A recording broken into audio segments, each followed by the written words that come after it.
There's a record of the constitutional monarchy working, particularly when they moved from what I call constitutional monarchy Mark A, which was from the Glorious Revolution to George III. Yes. And after that, when ministers were no longer responsible to the monarch, they became responsible to the House of Commons. Yes. So you had this wonderful system which worked so well, but there are a series of checks and balances. For example, a Governor-General who behaved irrationally could be removed, obviously. The Prime Minister could make a recommendation. But even a sovereign who behaves unacceptably or wants to do something which his advisors say don't do, meaning his Prime Minister's advice, just has to go, as King Edward VIII had to when he entered. He wanted to marry Mrs. Simpson. Yes.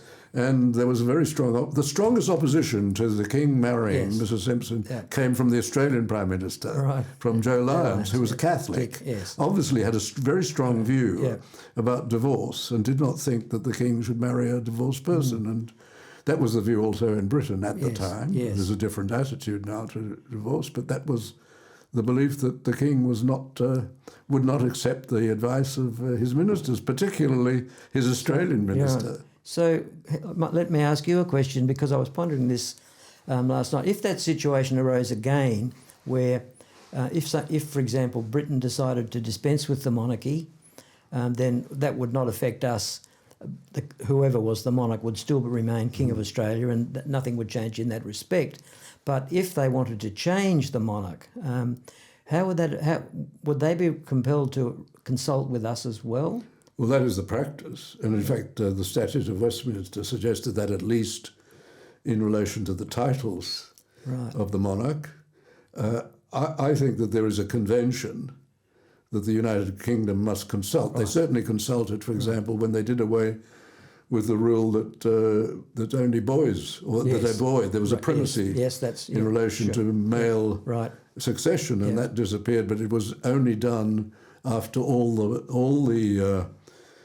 of the realms agreed. And of course, in the case of particularly Australia, but also Canada, they also needed provincial agreement and state agreement to that. So it was a thing that took some time to get an understanding that everybody was in agreement. So I think that there is a convention that the British must consult if we are to maintain the existing form of the monarchy, I think. That's my opinion. There is one thing that I did want to mention in relation to the region. You say the head of state argument is pointless.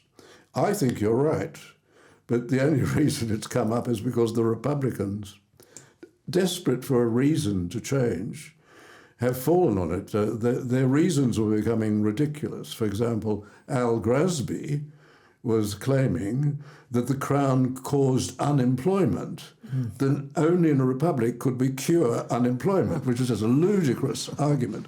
Eventually they chose an esoteric term which is more appropriate to public international law, that is head of state.